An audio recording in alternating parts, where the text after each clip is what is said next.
garantijas, visur dabar marketingas, pas visus garantijos, pirkite automobilius pas mus. Prideda pirkimo pardavimo sutartį, kad ten žmogus automobilį apžiūrėjo, galėjo tikrinti į autoservise. 70% automobilių jums to negrąžins, nieko, aš jums sakiau, Kainą nuderinau ant remonto, nuderinau. Tai ką, sveiki draugai. Eilinė serija ir eiliniai lifhakai. Ir šiandien pakalbėsim apie ką, kaip galvoja mūsų žurnalistas. Kaip grąžinti auto? Taip, pakalbėsim tokią temą įdomią apie garantijas, apie automobilio grąžinimą ir tuo pačiu apie automobilio nepriėmimą, kodėl, kaip ir pačimu, kaip sakoma. Tai nuo ko pradėsim, kaip galvojate, ponas? Nuo savo minčių. Nuo savo minčių. Nuo kokių mano minčių, kaip tu galvoji? Na, aš nežinau, kas pas tave mintise darosi.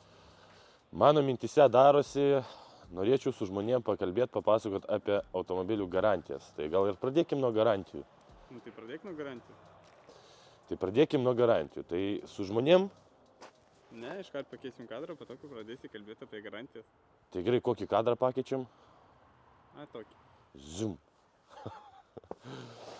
Tai pakalbėkime apie garantijas, visur dabar marketingas, pas visus garantijos, pirkite automobilius pas mus, mes turim garantijas, garantija, visur garantijos tik tai. Žurnaliukai, jeigu galėsi padaryti, kad tipo, mes kalbu ir garantija, čia visur tie žodžiais, taip čik, galėsi? Pabandysi. Tai karoči, garantijos. Jūs man žmonės pasakykit vieną dalyką, aš dabar pas jūs taip pat paklausiu, kokias jūs norite garantijas naudotam senam automobiliui. To automobilio garantija pasibaigė, kaip pavyzdys, jeigu perkat automobilį 2010 metų, to automobilio garantija pasibaigė 2012 metais, kai praėjo 2 metai po automobilio naujo nupirkimo.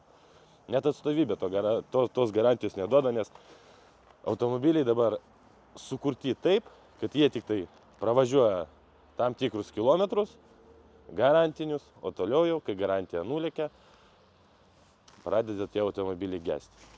Tai va, ko pasiekoje dabar, kai atsidaro visur praktiškai aikštelės, atsidaro autohausai visokie ir taip toliau, visi nori kažkokių garantijų.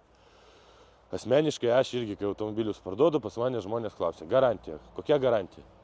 Nuo kada prasidėjo pas mus garantijos tos su automobiliais? Vat vėlgi klausimas. Aš kaip pardavėjas eksportuotas automobilių iš užsienio, ne?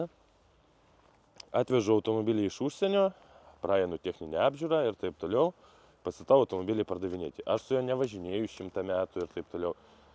Pastatau ir žmonės pas mane ateina garantija. Man reikalinga garantija. Kokią aš galiu duoti jums garantiją, jeigu aš nežinau, kokio stovio tas automobilis, kaip jūs jį naudosit ir taip toliau. Aš su to automobiliu nevažinėjau 100 metų, kaip sakoma. Aš negaliu duoti jam jokios garantijos, bet dabar ir esmė, ką aš noriu šito žodžiu pasakyti, kad žmonės, kurie atidaro aikštelės, ten dar kažką, sukuria tokį dalyką kaip garantija, kad žmogų pritempti pas save, bet jie jums garantijos jokios nesuteikia. Kur tik tokiuose ten kelia, mes čia, pas mus garantija, dar kažkas, mašiną mes pasiėmėm atgal, sutvarkėm ir tas ir anas ir taip toliau. Iš tikrųjų taip nėra, patikėkit manim, čia viskas yra marketingas, kad jūs žmonės sukvailinti ir pakviesti į, kaip čia pasakyti, pakviesti apžiūrėti automobilis į jų aikštelę, kad nupirkti iš jų būtent automobilį, nes pas juos kažkokios yra orinės garantijos. Nu, kokia garantija gali būti automobiliui? Aš asmeniškai nuo savęs, kai automobilį pardavinėjau, žmonės pas mane kaip paklausė, kokia garantija? Nu, sakau, gerai, galiu nuo savęs duoti garantiją variklių ir greičių dėžiai. Kodėl variklių ir greičių dėžiai? Nes pardaviau vieną kartą automobilį, po pusės metų man skambina žmogus, sako, pas mane šarnyras subirėjo, pradėjo kalt, aš negalėjau techninę apžiūrą praeiti, gali man pakeisti, nes tu man garantiją davėjai. Nu, kokia garantija važiuokliai? Kokia garantija dar kažkam? Ir ko pasiekoje? Iki ko aš vedu. Ateina toks dalykas, kai jūs, kaip sakoma, ne jūs, o kiti žmonės duoda kažkokią garantiją, ko pasiekoje automobilis sugesta, jie jums to automobilio nenori nei remontuoti, nei kompensuoti, kaip sakoma. Ir va čia jau prasideda, kaip grąžinti tą automobilį. Arba kaip negrąžinti. Čia vat bus dviprasmis vaizdo įrašas, ta prasme, pakalbėsim ir kaip gražinti, ir kaip negražinti. Kaip pavyzdys, jeigu ten yra kažkokios kitos problemos, jeigu ten su mašina ir taip toliau. Tai, nežinau, žurnaliuką gal pakeičiam kadrą, nes jau biškį sušalau, šalta laukia, kamera matau irgi dreba truputį. Davai, prasibėgiu. Tai ką, man pabėgiot siūlai? Nu jo. Ašgi neniukas esu, kad bėgioti čia. Tu kad tu šneki? Nu gerai, davai, šaukai kamerą. Ką šaut? Nu tiesiog. Tai vat. Kur baigiam? Pabaigiam mintį. Kaip nori gražinti Jo, automobilį? kai žmogus nori gražinti automobilį, tai jūsų atveju kaip pirkėjas. Jūs pirkėjas esat mano žiūrovas mielas, aš jums siūlyčiau pirkti automobilius iš įmonių. Kodėl? Iš asmens, kuris užsiema to oficialiai. Ta prasme, turi individualią veiklą kažkokią, turi įmonę MB, dar kažką. Kodėl? Nes jeigu daeis reikalas iki teismo, jūs kaip pirkėjas turite reikalauti iš pardavėjų garantijų. Nes kai asmuo yra įmonė arba dar kažkas ten, kas susijęs su tuo dalyku, jisai jau priklauso, taip ta prasme nepriklauso, o įsipareigoja duoti savo prekiai kažkokią garantiją. Tai va čia vienas niuansas. Sekantis niuansas. Visą laiką skaitykite atidžiai pirkimo pardavimo sutartis, nes kai kurie protinguoliai dar kažkokią pastraipą, kaip pavyzdys, prideda pirkimo pardavimo sutartį, kad ten žmogus automobilį apžiūrėjo, galėjo tikrinti į autoservise, bet tie servise jisai nesutiko tikrinti, ko pasiekoje tas žmogus, kaip pavyzdys, ant toj pastraipo rašosi, pretenzijų neturi ir neturės niekada gyvenime automobilio pardavėjai. Tai pasakysiu vieną tą dalyką jums, kad čia yra filkina gramata, čia ta pastraipa nieko nereiškia ir kada žmogus netgi rašo, kaip pavyzdys, auto su defektais, be garantijos ten, ir auto su defektais ten, ir dar kažkas čia irgi, viską, ką ten jūs pildo, čia pildo pardavėjas, pildot jūs, čia yra grina nesąmonė, čia yra nepatvirtintas tas dokumentas, nepatvirtintos tos pastraipos, tie žodžiai ir taip toliau, tai čia nieko visas šitas dalykas nereikš. Nes kai kurie žmonės, buvau su porą situacijų susidūrę, nusipirko automobilį, buvo tos ale pastraipos ir jie, nu ką aš padarysiu, čia pastraipa parašyta ta, kad aš sutikau, aš buvau neatidus, blogai pažiūrėjau, ko pasiekoje automobilį jisai ten pats tvarko ir taip toliau ir karočiui knysasi su to automobiliu. Bet iš tikrųjų esmė kame, kad visos tos pastraipos čia nieko jos negalioja, pirkimo pardavimo čia tiesiog, kad nueitumėte į regitrą, kažką parodytumėte. Iš esmės čia visas tas dalykas apie nieką nešneka. Sekantis dalykas, jeigu perkat automobilį, aišku, ne visada taip pas visus gaunasi, ne visada gaunasi ir pas mus, tai stenkitės, kad būtų parašyta pilna suma jūsų pirkimo pardavimų sutartį. Vėlgi, po šito viso video manęs pirikupai nemėgs, aš būsiu pats blogiausias, rašys komentarus, kad kam tu čia pasakoji apie tai visą tą dalyką ir taip toliau, nu, bet reikiagi parodyti žiūrovams, kad jie būtų apsaugoti nuo kažkokių blogų aplinkybių. Tai nėra gerai, kada rašoma maža suma, nes po to, kai bus kažkokios problemos, jums grąžins tik tai tą sumą. Bet jeigu jums tas automobilis patinka, nu ir nėra išeities, arba pardavėjas būna ir pas mus, taip dar kartą sakau, kad nu negalim pilnos sumos parašyti, nes ten tada kosminiai mokesčiai bus ir taip toliau. Kartais reikia, kartais nereikia ir taip toliau, bet stenkitės, kad būtų parašyta pilna visa ten to automobilio suma, kad jeigu automobilį reikės gražinti, jums gražins tiek, kiek parašyta ant šito popieriaus. Jūs kiek parašėte, parašėt, pavyzdžiui, pirkot už 5, parašėt 3,5, viskas, pirikupčikas jau, tegul gražina, aš už štuką 500 iš jau uždirbu. Va toks dalykas. Sekantis dalykas. Kai kurie žmonės galvoja, kad visą tą dalyką tvarko policija, visos šitos, nežinau, ten visą laiką grasina, važiuoju, parašysiu pareiškimą ant tavęs, iškviesiu mentus, dar kažkas. Policija čia jums niekom nepadės, absoliučiai. Jums padės tik tai per advokatus, ne per advokatus, per teismą iš karto tiesiai, rašyti tą visą pastraipą didelę.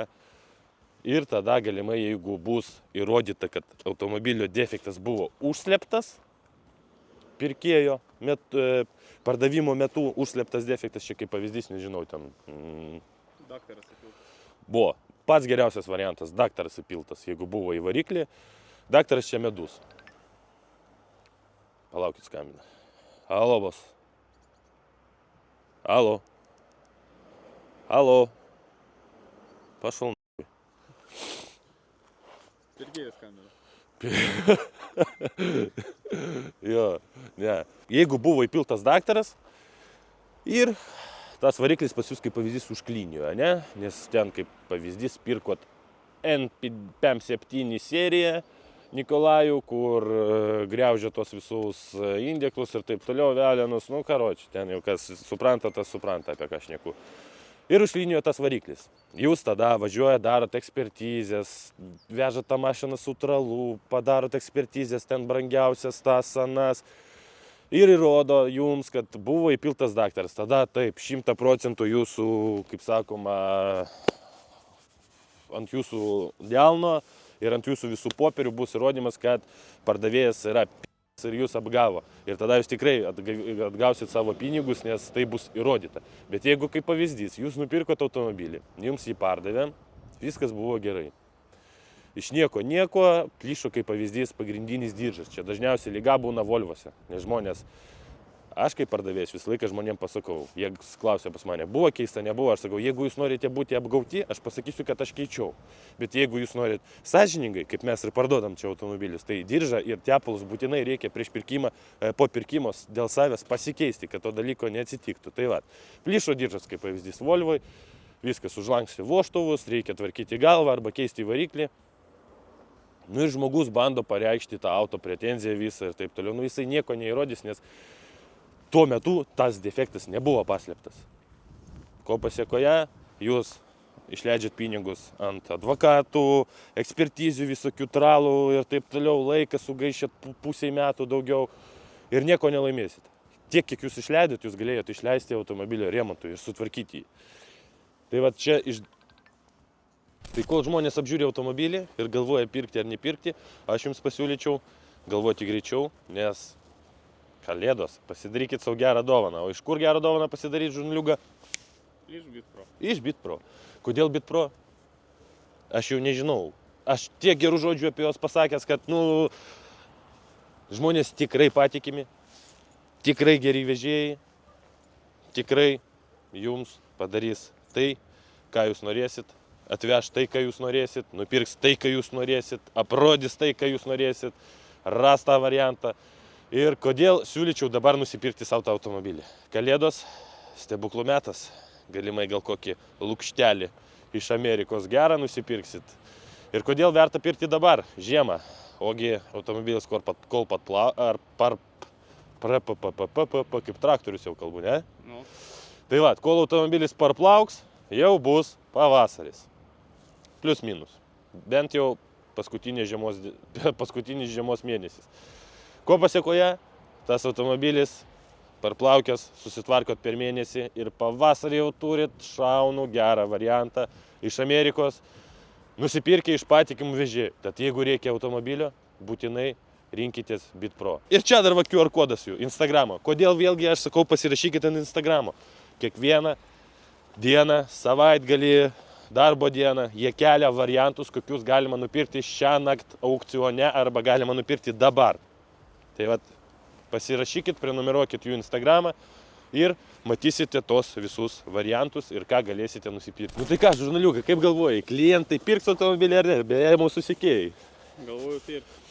Tai va, žmonėm automobilį daviau patiem pats važinėti, be manęs, kaip sakoma, kad aš jų neparinčiau, susižinotų, ar reikia jiems jo. Kur mes baigėm žurnaliuką, kokią mintį dėstėm? Dėl grąžinimo automobilio, kai jums užlenksti vorstų. Jo, tai va, kame esmė. Ir visos tos auto pretenzijos įmonės, kurios apsijama, kad mes čia va, jums grąžinsim automobilį, pinigus ir taip toliau, čia irgi visas tas dalykas yra tiesiog marketingas. Jie iš jūsų paims pinigus ir nėra 100% garantijos, kad jums tą automobilį iš tikrųjų pardavėjas paims atgal, kompensuos, dar kažką ir taip toliau. Tad su tais automobilių grąžinimais irgi, vėlgi, kaip aš ir kažkada minėjau, ant kokio žmogaus pataikysit. Jeigu pataikysit kaip pavyzdys ant mūsų įmonės, tai mes vis tiek rasim kažkokį bendrą kompromisą, kaip jums padėti, nes mes patys nežinom, kas yra naudotas automobilis, ta prasme, bet kokį automobilį perkant, čia yra katinas maiše. Sekantis dalykas, nepamirškite apie tai, kad jeigu jūs nupirkote automobilį, norite jį gražinti, jums niekas negražins taršos mokesčio, visų tų dalykų, tralų, šmalų, pinigus, niekas nekompensuos, jums gražins tai, kas yra parašyta ant popieriuko. Už kiek jūs jį pirkot ir va tiek jums ir bus gražinta.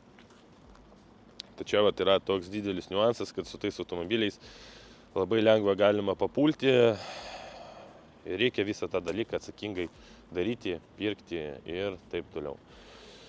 Sekantis dalykas. Grįžtam prie kaip nepriimti automobilio ir taip toliau. Yra žmonių, pavadinkim taip, kurie automobilius parduoda blogus ir į to automobilio negražina. Bet yra žmonės normalūs, adekvatus ir kaip pavyzdys, žmogus sugadino jums automobilį nupirkęs ir sugadinau, gražinsiu atgal, nes 30 dienų nepraėjo, taip aš čia sugadinau jį, gražinsiu, tegul pisasi. Čia irgi vėlgi yra tokie žmonės, kurie nestipriai adekvatus yra, neslėpsiu, tokių žmonių daug. Tai ką daryti su tą visą situaciją? Tai pirmas dalykas, kaip aš jums ir prieš tai sakiau, kad 70% automobilių jums to negražins, o 30% kaip daryčiau aš? Aš visą laiką bandau ieškoti kompromisą, nesipykti su žmonėm ir tiesiog pasiūlau kompensuoti. Arba kompensuoti tą remontą per pusę, kaip pavyzdys, nežinau, remontas 500 eurų kainuoja, tai susitarėm po 250 euriukų nuo tavęs, nuo manęs ir išsiskirstum ir sutvarkom tą automobilį. Sekantis dalykas, siūlau susitvarkyti pas save servisą. Dar vienas dalykas, jeigu žmogus nei taip, sutarėm tiesiog kompensuoti tą remontą, koks ten bus, kaip pavyzdys, nežinau, ten 500-300 eurų. Čia tiesiog aš nuo savęs taip darau, nes aš stengiuosi ir uždirbti pasitikėjimą ir daryti tokį darbą, kad žmonės manim tikėtų. Ir aš ant to, kaip sakoma, ir išlošiu. Žmonės manim pasitikė, aš jų neapgaunu ir stengiuosi nieko neapgauti ir viską padaryti, kaip sakoma, tvarkingai, gerai ir atsakingai. Tai va, tai bet kokiu atveju stengiamės viską daryti atsakingai, kompensuoti, jeigu reikia. Jeigu tai tikrai buvo dėl mūsų kažkokios kalties, nedažiūrėjimo ar dar kažkas, bet jeigu išlenda tai, kad, kaip pavyzdys, vėlgi pavyzdys. Nupirko žmogus Volvo, aš jam pasakiau, būtinai pasikeis pagrindinį diržą. Jisai to nepadarė, atvažinėjo 2 mėnesius, pagrindinis diržas tas plyšo, kom aš jums padėsiu? Niekom, aš jums sakiau sakiau. Kainą nuderinau ant remonto, nuderinau. Čia jau jūsų problema, kad jūs to nepadarėt. Dėl to, jūsų situacijoje, jeigu atsiranda žmogus, kuris nori gražinti automobilį, jeigu yra kažkokie defektai, iš pradžių išsiaiškinkit, ar tikrai yra tie defektai, ar tikrai jūs negalėjote tų defektų pastebėti, pamatyti, nedasakyti dar kažką. Ir jeigu jau daeina iki to, kad ten neina gražiai susitarti, kad niekas nenori atiduoti pinigų. Pasiūlykit ten už remontą, pasiūlykit dar ten kažką, bet jeigu jau iki to nedaeina, kaip visą laiką visi pykstasi, aš tau gražinsiu automobilį, aš tau ratus sudaužysiu stiklus, aš žinau, kur tu gyveni, tau dar kažkas ir taip toliau, kai pradeda ten knisti protą ir taip toliau. Čia jau yra neadekvatų žmonės ir tada negražiai taip sakyti, aišku, bet siųskit juos ant 3 raidžių. Nes adekvatus, normalus žmogus, kaip aš ir sakiau praeitose serijose, normalus, adekvatus žmonės adekvačiai su jumis ir elgiasi, o ne kaip su šiukšlė. Tai viskas priklauso vėlgi nuo žmogaus, bet jeigu automobilį tą nori jums gražinti, kaip ir minėjau, visą laiką pasitikrinkit iš savo pusės, ar tikrai to negalėjo būti, kad būtų ramiam. O jeigu tai buvo, pasiūlykit kompensuoti.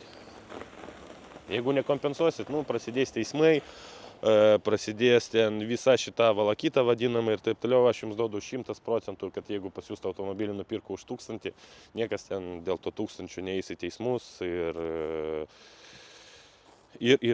Kodėl? Nes labai tai daug viskas kainuos, visos tos ekspertizės įrodyti, kad tas automobilis buvo sugadintas ir taip toliau. Ir tiesiog žmogus, kai susižinos visas tas kainas, nebenorės jisai nei jūsų į tą teismą kišti, nei ten kažką su jumis blogo veikti, daryti ir taip toliau. Ką tu galvoji, žurnaliuga, apie tai? Tik garsiau kalbėk, kad mikrofonas per mikrofoną girdėtųsi. Reikia pirkti atidžiai. Atidžiai. Žiūrėti iš karto. Taip. Perkat automobilį, būtinai iš karto žiūrėkit atsakingai ir taip toliau. Atsakingai, kame esmė. Čia gal kada nors ateityje padarysim kokią nors seriją, kaip ne viską rodo tos visi tie dalykai, apie kurie žmonės galvoja, kad čia parodys, viską mes matysim ir taip toliau. Bet čia dabar neliesim šitos temos, nes. Tu viską papasakoji, ne? Viską. Klausimas, ar nebus trumpa serija? Manau, ne, tai bus dar viena tokia naujiena turim. Jo, bus naujiena. Tai manau, gal ją parodysim, kai su klientais čia susitvarkysim. Prie klientų? Kaip? Gal prie klientų parodysim. Tai Gal nenorės filmuotis dar kažką? Ne, tai be veidų, tiesiog, kad pasakytų savo. Ai. Gal be jų. Neapkrausim žmonių. Reikia dabar susigalvoti, kur paimti šviesos ir šiltos patalpos, žurnaliuga. Šita patalpa tai mašina. Aš ten negalėsiu parodyti žmonėm tą, ko mes norim parodyti. Nu, bet nesmė. Tai grįžtam prie temos. Garantijos ir šmantijos. Viskas čia yra proto. Kur, kokį? Tai išvada. Garantijos. Čia yra šlepa. Jokių garantijų, aš abejoju, kad jums kažkas suteiks jas. Čia tas pats, kas, nežinau, suteikti... Kam garantija? Trusikams garantija, jo, kad jie nesmirdės pas jūs po poros dienų. Nu, karoči, nesmė. Garantijos čia yra šlepa. To dalykų netikėkit, čia yra visas tas dalykas, čia yra marketingas su automobilių gražinimu. Perkat automobilį, būtinai stenkitės pirkti pas adekvačius žmonės. Geriausia pirkti iš aikštelių, iš įmonių, atidžiai žiūrėti tos automobilius. Su automobilių gražinimais, jeigu papuolėt ant, vadinkim, tokio žmogaus, kuris jums tą automobilį sugadino ir nori jį jums atgal įsiūlyti, kad atsimušti savo minusą ir už savo neatidumą ir dar kažką. Siūlykit kompromisus, jeigu nesueina su kompromisais, siūskit ant 3 raidžių, nes bet, vėlgi, jeigu jūs 100% esate įsitikinę, kad tas automobilis jūsų buvo tvarkingas ir tai sugadino pirkėjas. Aš norėčiau pasakyti, gal prieš pardavimą nufilmuoti medžiagą apie savo automobilį. Vat, labai geras pastebėjimas, žurnaliuga. Nufilmuoti atidžiai visą tą automobilį prieš tai. Šiaip mes taip darom. Kodėl? Kad vėliau turėti kažkokį įrašą, kad buvo viskas tvarkoj. Tai vat ir jūs. Prieš parduodant, nepatingėkit, nufilmuokit, apeikit, kaip dirba variklis, apsitepalavę, kur dar kažkas ir taip toliau. Jeigu žmogui paminėjot, kad buvo variklis apsitepalavęs, leidžia ten vožtuvų dangtelio tarpinę, reiškia, jau žmogus buvo įspėtas, kad leidžia tepalą, reiškia, tepalas, jeigu nedažiūrės, išbėgs. Ne visas, aišku, bet kažkiek, bet galimai atsitiko tokia situacija, kad išbėgo daug. Ir tas variklis pradėjo užvėlė ten indeklus, dar kažką ir pradėjo kalent. Tai būkit visą laiką įsitikinę ir jeigu esate įsitikinę, stovėkit ant savo, neikit ant jokių kompromisų. Nes daugelis taip ir daro, aš jums pasakysiu, tai buvau su viena tokia susiklostęs aplinkybė. Nupirko pas mane automobilį, buvo geros komplektacijos, viskas, katalizatoriai, benzininis buvo, važiuoja klientai, vėliau dufilmuosim žurnaliuga. Nufilmuok, kaip įvažiuoja. Tai ką, automobilis rezervuotas, rytoj susitinkam su klientais regitroj, kad žmonėm padėti ir užregistruoti, ir kad nereikėtų jiems vargti, važiuoti ir taip toliau. Kaip aš ir sakau, mes viską su jumis padarom kartu, kad jūs būtumėt mumis įsitikinę ir taip toliau. Tai va, su tais automobiliais, su tais gražinimais, kaip ir su kainų derinimu, ant kokio žmogaus papulsit, taip pas jūs ir gausis. Bet visą laiką reikia visą gyvenimą stovėti ant savo, jeigu žinot, kad yra blogai, tą dalyką išspręsti, kad būtų gerai, kaip mes tą visą dalyką ir darom ir stenkitės daryti tai jūs, kad nepapultumėt ant pinigų ir taip toliau. kas toliau, žurnaliuga? Tai gal mūsų tą naujieną parodyti? Tai gal varom į Karkažiškės, į garažą. Galim? Ten gal bus paprasčiau visą tą dalyką mums parodyti. Davai. Nu tai susitinkam tada garaže, draugeliai. Džum, bam, zum. Tai va, kaip mes su žurnaliuga ir žadėjom, stengiamės išleisti savo nedidelį brenduką su rūbais. Tai, kaip matot, jau yra kažkoks pavadinimas, Normix. Iš galo pas mus kas parašyta žurnaliuga? Europa darbas toks. Tai va, čia vėlgi nėra dadirbtas dar visas tas kūrinys, čia tik tai bandomieji, kaip sakant, mūsų egzemplioriai. Aišku, nebus tik tai kaip pavyzdys čia Normix, dar kažkas, toj dar vieną parodysim egzempliorių, bet nedadirbtas kodėl. Dabar mėginam, žiūrim, kas kaip geriau, kad padaryti vėlgi gerą kokybę, kad būtų kokybiškas produktas. Tai va, jeigu kažkam bus įdomu, čia kaip čia pasakius, nupirkus šitą rūbą, jūs padėsite mums kažkiek gyvoti, plėstis, gal kada nors daeisim iki to, kad būsim kokie kaip Hugo, dar kažkas, niekas nežino, bet vienas dalykas, kad šitos hoodie bus galimai gal dar ir maikės ir taip toliau, nebus pigus dalykas, bet bus labai kokybiškas. Tai ką gal kitą parodom, žurnaliuga? 70% medvilnės ir 30% sintetika gaunasi. Polisterolis, tai va. Tai čia va toks labiau gal pigesnis variantas. Kiek jisai kainuos plius minus? Apie 70 eurų. Tokia kainuos. Faina ganėtinai, šiltas džempas. O dabar pasikeičiam į kitą. Opa! Normix, su kuo gaminom. Ir svarbiausias dalykas CLS. CLS kodėl? Nes toks automobilis buvo mūsų kanale. Iš galo ką matot? CLS žibintus. Vėlgi, kaip ir sakau, čia dar nėra dadirbtas visas tas kūrinys. Kaip pavyzdys, iš šitos medžiagos džempas kainuos apie 100 eurų. Gal galimai kažkiek daugiau, nes čia yra iš ko padarytas visas žurnaliuga? 100% medvilnės. 100% medvilnė. Tai va, labai kokybiškas, labai toks fainas. Galima netgi, manau, ir kokį klubelį gal nueit. Su motoršadan. Motoršadan. Bus, visokių bus, sugalvosim nebūtinai motoršadan, nes pasakys čia žmonės, ką jūs čia kažką ten nukopijovat, dar kažką.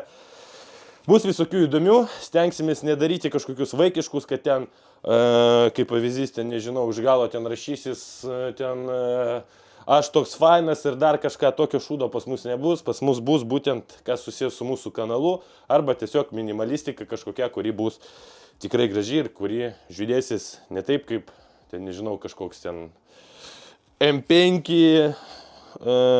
Puma, Šmuma ar dar kažkas.